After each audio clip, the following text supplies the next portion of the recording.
요한복음 8장 12절에서 30절까지를 자세히 살펴보도록 하겠습니다.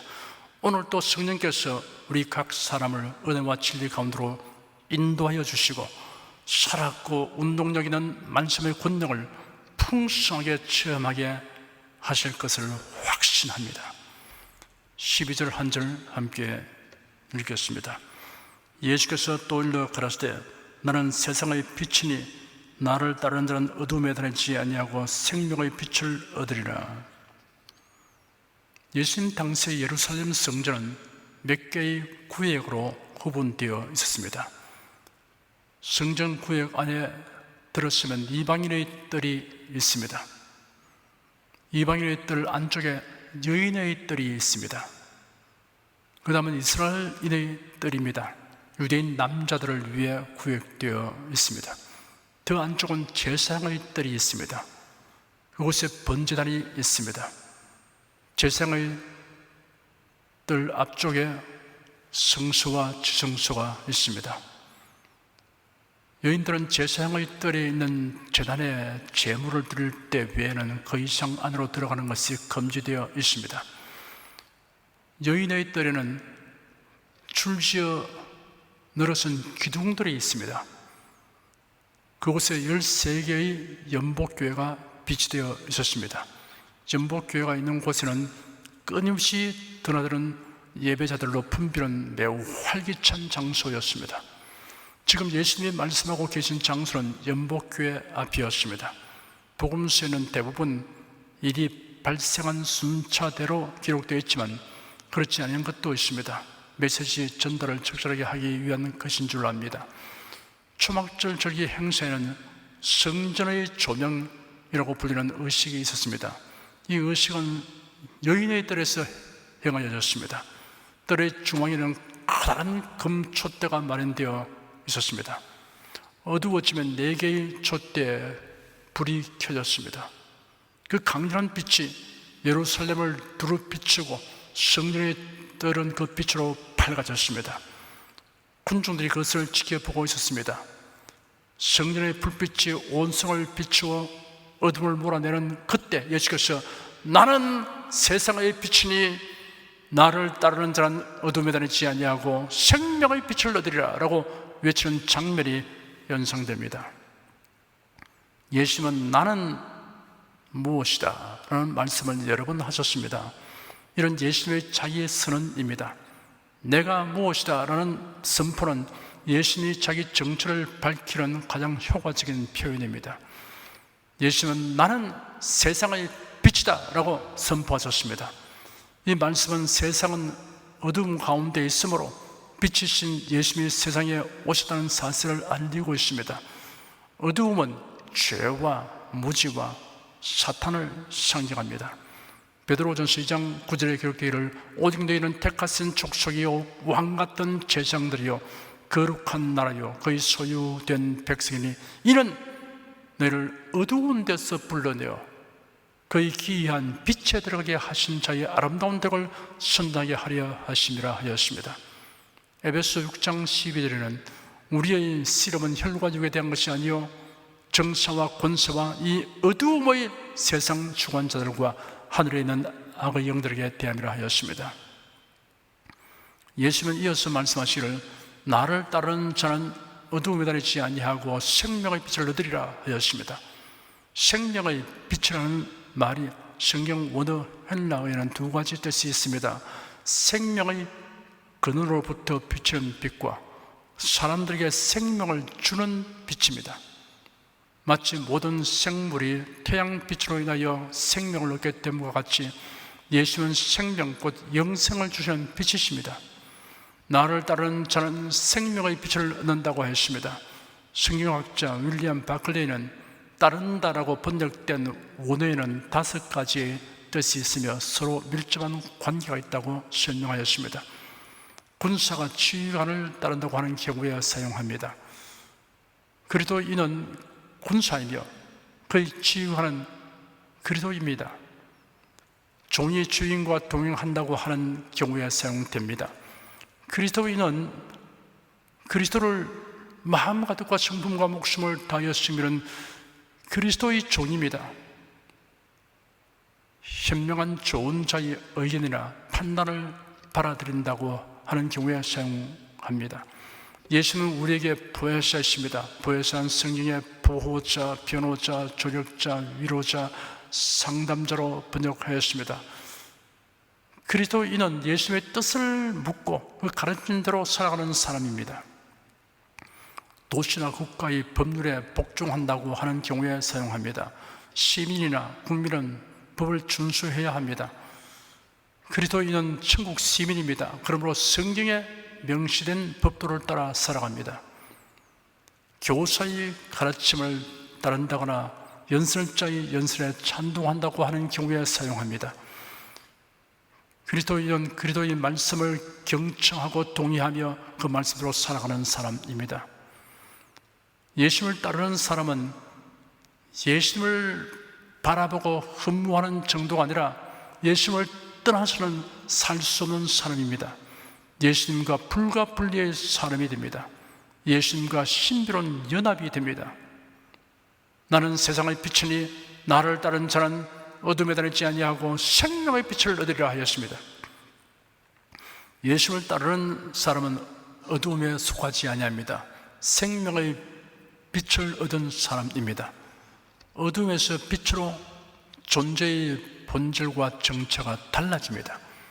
에베소 5장 8절에 기록되기를 너희가 전에는 어두움이더니 이제는 주 안에서 빛이라 하였습니다. 예수님과 우리가 같은 존재라는 뜻이 아닙니다. 우리는 예수님으로 인하여 빛이 되었습니다. 태양과 달에 비유할 수 있습니다. 태양은 발광체이고 달은 반사체입니다. 태양의 빛에 의하여 달이 빛납니다. 예수님을 따르는 사람은 주 안에서 빛입니다. 예수님을 떠나면 즉시 어둠이 되고 맙니다.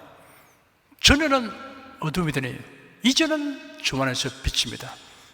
전과 이제 사이에 무슨 일이 있었냐 하면 예수를 믿고 영접하는 일이 있었던 것입니다. 전에는 주님 밖에 있었는데 이제는 주님 안에 있습니다. 13절, 14절 두 절을 읽겠습니다. 바리새인들이 가로되 네가 너를 위하여 증거하니 네 증거는 참되지 아니하도다. 예수께서 대답하여 가라되 내가 나를 위하여 증거해도 내 증거가 참되니 나는 내가 어디서 오며 어디로 가는 것을 알미언니와 너희는 내가 어디서 오며 어디로 가는 것을 알지 못하느니라. 나는 세상의 빛이다 라는 예수님의 자기의 선언적인 증언을 들은 바리새인들은 네가 너를 위하여 증거하니 네 증거는 참되지 아니하도다 라고 반박하였습니다. 자신에 대한 스스로의 증언이므로 효력이 없다는 뜻입니다. 그들이 즉시 반박한 또 다른 이유는 빛은 하나님 또는 메시아와 관련성이 있기 때문입니다. 성경에 기록되기를 여호와는 나의 빛이요 나의 구원이시니 오직 여호와가 네게 영영한 빛이 되며 네 하나님이 네 영광이 되리니 하였습니다. 메시아가 세상에 오심에 대하여 이사야가 예언하기를 흑암에 행하던 백성이 큰 빛을 보고 사망의 그늘진 땅에 가던 자에게 빛이 비쳤다 하였습니다. 그러므로 율법학자들과 바리새인들은 나는 세상의 빛이다 라는 예수의 증언을 듣고 적개심을 가지고 네가 너를 위하여 증거하니 네 증거는 참되지 아니하다 라고 비난성의 반박을 한 것입니다. 예수의 증언은 일방적인 자기 주장일 뿐이고 다른 증인의 지지가 없기 때문에 참되지 않다는 지적에 대하여 예수께서 대답하시기를 내가 나를 위하여 증거해도 내 증거가 참되니 나는 내가 어디서 오며 어디로 가는 것을 알미언니와 너희는 내가 어디서 오며 어디로 가는 것을 알지 못하느니라 하였습니다. 예수님은 자신의 증언으로 충분하다고 말씀하신 것입니다. 예수님은 다른 사람의 협력과 지지를 바라 빛이 되시거나 메시아가 되는 것이 아닙니다. 빛이시기 때문에 빛이라고 하시고 메시아이기 때문에 메시아라고 말하는 것입니다. 많은 사람들이 별을 보고 반딧불이라고 부른다고 반딧불이가 되지 않으며 반딧불을 보고 별빛이라고 한다고 별빛이 되지 않습니다. 예수님은 자신이 아버지 하나님께로부터 와서 아버지 하나님께로 가고 있다는 것을 아시기 때문에 자기의 증언은 진실하다고 천명했습니다. 예수님은 중대한 임무를 수행하기 위하여 아버지께로부터 와서 아버지께로 가시는 것입니다. 세상에 오신 이유와 목적은 인간의 죄를 대속하기 위해서인 것입니다. 바리새인들은 이런 사실을 모르기 때문에 예수님의 증언이 참되지 않다고 비난하고 있는 것입니다. 성경은 예수 그리스도에 대하여 기록된 예언서입니다. 그런데 율법학자들 그리고 성경은 율법뿐 아니라 장로들의 유전까지 다 지키려고 애쓰는 바리새인들이 메시아가 아버지께로부터 와서 임무를 수행하고 아버지께로 가신다는 것을 모르고 있음이 가관입니다. 성경 말씀을 그릇된 선입관이나 자기 이론의 색안경을 쓰고 보기 때문에 이 지경이 된 것입니다. 학문과 각종 지식이 많은 학자나 또는 성직자라도 예수님이 누구신가를 성경대로 알고 믿는 신앙이 없다면 그가 성경에 대하여 가르치는 것은 수박 거달기와 같은 것입니다. 그런 사람이 기독교나 성경에 대하여 비평하는 말은 험악한 것입니다. 고린도전서 2장에 기록되기를 우리가 세상의 영을 받지 아니하고 오직 하나님께로서 온 영을 받았으니 이는 우리로 하여금 하나님께서 우리에게 은혜로 주신 것들을 알게 하려 하심이라. 우리가 이것을 말하거니와 사람의 지혜의 가르침말로 아니하고 오직 성령의 가르친 것으로 하니 신령한 일은 신령한 것으로 분별을 하느니라. 육에 속한 사람은 하나님의 성령의 일을 받지 아니하나니 저에게는 미련하게 보이며 또 깨닫지도 못하나니 이런 영적으로야 분별하느니라 하였습니다. 신령한 것에 대하여 말하려면 먼저 신령한 사람이 되어야 합니다. 여기서 말하는 신령한 사람이란 예수를 믿어 거듭난 사람을 의미합니다. 성경에 계시된 그대로 예수를 믿어야 성령으로 거듭나게 됩니다. 거듭난 사람은 성경에 기록된 그대로의 예수를 믿습니다. 결코 예수를 떠나지 않습니다. 이단 사슬에 미혹되지 않습니다. 15절 16절 2절을 함께 읽겠습니다. 너희는 육체를 따라 판단하나 나는 아무도 판단하지 아니하노라. 만일 내가 판단하여도 내 판단이 참되니 이는 내가 혼자 있는 것이 아니요 나를 보내신 이가 나와 함께 계시니라. 예수님은 율법학자들과 바리새인들의 육체를 따라 판단한 인위적인 것이라고 지적하셨습니다. 예수는 그들과 같이 인위적인 판단을 하는 것이 아니고 예수님을 세상에 보내시고 함께 하시는 아버지의 판단에 의해 판단함으로 자신의 판단이 참되다고 하였습니다. 모든 일에는 판단이 필요합니다. 판단이란 사물에 대한 자기의 생각을 마음속으로 정하는 것입니다. 사리에 맞게 판단하는 분별력은 선택과 행동에 결정적인 영향을 미칩니다. 그리스도인의 특성은 판단의 기준과 근거가 인위적, 인본주의적인 것이 아니고 하나님 아버지의 판단에 있다는 것입니다. 그러므로 그 판단이 참됩니다. 너희는 이 세대를 본받지 말고 오직 마음을 새롭게 함으로 변화를 바라 하나님의 선하시고 기뻐하시고 온전하신 뜻이 무엇인지 분별하도록 하라 하였습니다. 하나님의 뜻은 성경에 계시되어 있으므로 그리스도인은 모든 일을 성경에 근거하여 판단해야 합니다. 진실한 그리스도인들은 가치관, 국가관, 역사관이 일치합니다. 그 이유는 판단 기준이 동일하기 때문입니다. 17절, 18절, 2절 읽겠습니다. 내 율법에도 두 사람의 증거가 참되다 기록하였으니 내가 나를 위하여 증거하는 자가 되고 나를 보내신 아버지도 나를 위하여 증거하시느니라. 너희 율법이란 모세 오경에 기록된 율법을 의미합니다. 예수는 신명기에 기록된 사람이 아무 악이든지 무릇 범한 죄는 한 정의로만 정할 것이 아니요 두 정의를 입으로나 새 증인의 입으로 그 사건을 확정할 것임이라는 말씀을 인용하셨습니다. 그리고 예수님의 증언은 혼자만의 증언이 아니고 그를 부르시는 아버지도 증언하시니 참되다고 하였습니다. 예수님의 가르침과 행하시는 기사와 이적은 하나님의 말씀 곧 성경에 예언된 대로 된 것이라는 사실이 그러합니다. 예수께서 나사렛 회당에서 회당장으로부터 선지자 이사야의 예언서를 팔아서 이렇게 기록한 데를 찾아 읽으셨습니다. 주의 성령이 내게 임하셨으니 이런 가난한 자에게 복음을 전하게 하시고 내게 기름을 부으시고 나를 보내서 포로된 자에게 자유를, 눈먼 자에게 다시 보게 함을 전파하며 눌린 자를 자유케 하고 주의 은혜의 해를 전파하게 하려 하심이라. 책을 덮어 그 맡은 자에게 주시고 앉으시니 회당에 있는 자들의 시선이 예수님에게 집중되었습니다. 예수께서 그들에게 말씀하시기를 오늘 이 성경이 너희가 듣는 가운데 성취되었다 하였습니다.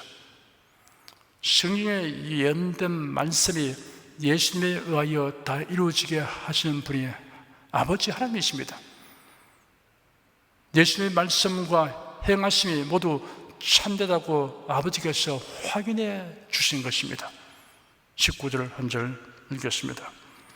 이에 저희가 묻되 네 아버지가 어디 있느냐? 예수께서 대답하시되 너희는 나를 알지 못하고 내 아버지도 알지 못하는도다. 나를 알았다면 내 아버지도 알았으리라. 바리새인들이 예수님에게 네 아버지가 어디 있느냐? 라고 질문했습니다. 예수께서 거듭 언급하시는 아버지는 하나님을 가리키는 것임이 분명합니다. 그런데도 율법학자들과 바리새인들은 예수님의 성경에 예언된 메시아라는 것을 거부하려고 예수님을 육체를 따라 판단하여 이렇게 질문한 것입니다. 네가 목소의 아들이 아니냐라는 의미를 우회적으로 표현하며 예수님을 멸시하는 태도로 하는 질문입니다. 예수님은 대답하시기를 너희는 나를 알지 못하고 내 아버지도 알지 못하는도다. 나를 알았다면 내 아버지도 알았으리라 하였습니다. 하나님은 만물을 창조하신 창조자이실 뿐 아니라 구세주를 보내어 죄인을 구원하시는 구원자이십니다. 그러면 누구든지 구세주를 알지 못하면 하나님을 온전히 안다고 할 수 없습니다. 그들이 하나님이 메시아를 보내어 죄인을 구원하신다는 것을 알았다면 예수의 말씀과 행하신 일들로 인하여 이분이 메시아이시다라고 알았을 것입니다. 예수님이 메시아 곧 그리스도라는 것을 알지 못하는 사람은 참되신 하나님을 알지 못하는 사람이라고 단정해도 틀림이 없습니다. 찬송하리로다. 그런 우리 주 예수 그리스도의 하나님이시요 자비의 아버지시요 모든 위로의 하나님이시며 고린도후서 1장 3절입니다. 우리 주 예수 그리스도의 하나님 영광의 아버지께서 지혜와 계시의 정통을 내게 주사 하나님을 알게 하시고 에베소 1장 17절 말씀입니다. 어떠한 사람이라도 예수 그리스도에 대하여 성경과 달리 말하면 그가 말하는 하나님은 자신의 관념이 만든 신에 불과합니다. 그의 활동은 하나님을 거슬러 행하는 것이 되고 가시처를 뒷발질하는 것과 같습니다. 20절 한 절 읽겠습니다. 이 말씀은 성전에서 가르칠 때 연복기 앞에서 하시나 잡는 사람이 없으니 이는 그의 때가 아직 이르지 아니하였음이로라. 예수님이 말씀하시고 있는 곳은 연복교회가 있는 여인의 뜰이므로 항상 많은 사람들이 붐볐습니다.